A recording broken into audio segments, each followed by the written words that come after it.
back to the Tournament Center. I'm Randy Buehler here with Brian David Marshall, and we've just finished the first draft. So we're 3 rounds into Pro Tour-Geneva, halfway to the cut. Guys got to go 4-2 if they want to keep playing.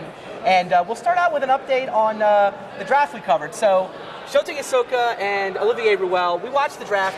I thought Shota drafted a fine deck. You thought Olivier drafted a fine deck. It was a B, for sure. And they both went 1 and 2. Olivier didn't win until the last round. Shota picked up a win over Olivier in round 2, and that's it. So 1 and 2 for the pair of them.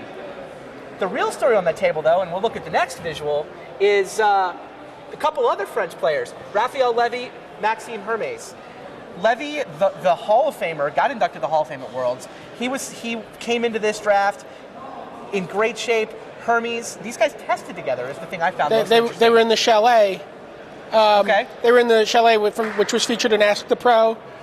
Right. So awesome. it's Ciron and Raph and Max and a handful of other guys. And rented a chalet. How long were they there? They were there for a couple weeks. Most of a month. Yeah. Not a bad way. They got to a lot of practice. practice. A lot of practice drafts in. Raph said a lot of talking about Magic, even more important maybe than playing Magic, and to some extent, debating pick orders and whatnot. And makes sense. One of the things that came out of that house, though, is this sort of almost universal decision that, Black's not very good.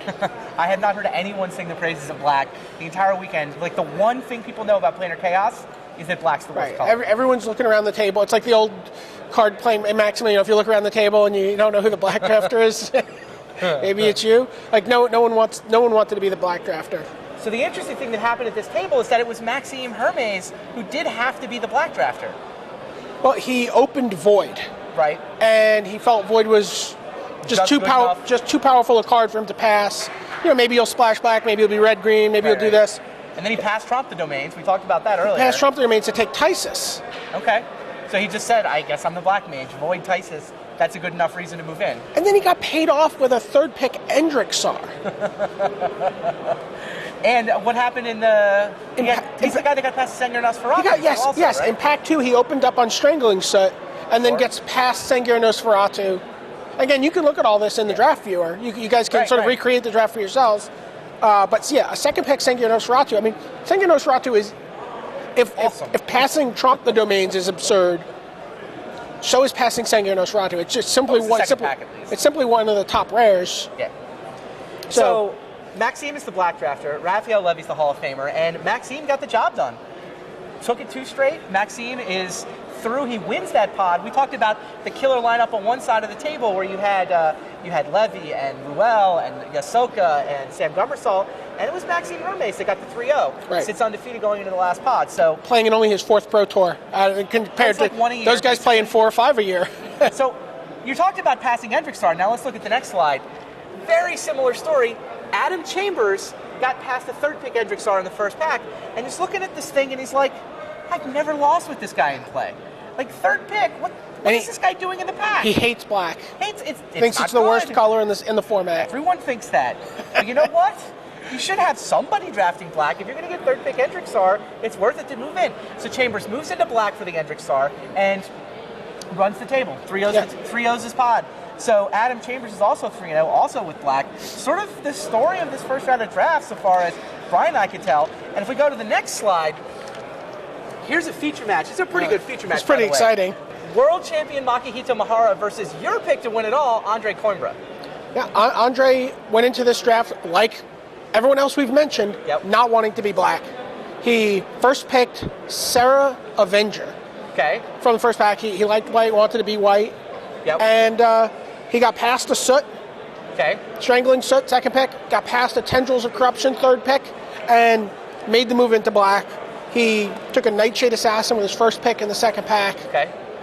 He ended up being mono Black. I saw that was just completely mono. He had one mountain. He had one mountain in his deck, so he could flashback his Soot. He was tendrilsing, if that can be a verb, for 7, for 8. He was Infinite Life. I mean, the first game, Madness was a huge thing for him. He used Brain Gorgers very effectively with Madness. He used Psychotic Episode very effectively with Madness.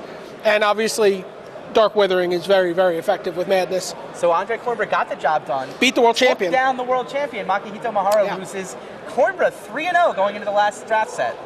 going into the next round of drafts. And interestingly said, I don't want to be black in the next draft.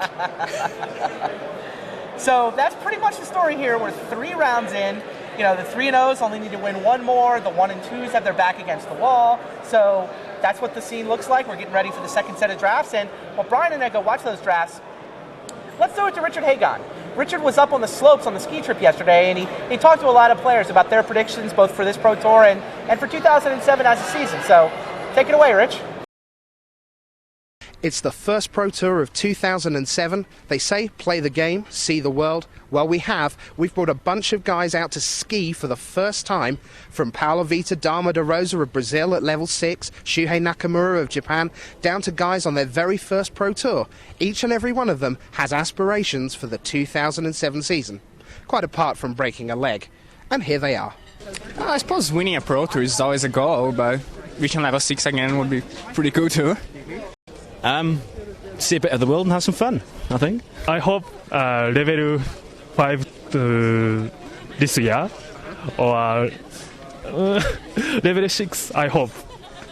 If I do well here, maybe I'll try to get some pro points and things. I think my goal for 2007 would be to get to a higher level 4, possibly even 5, but long way to go for there.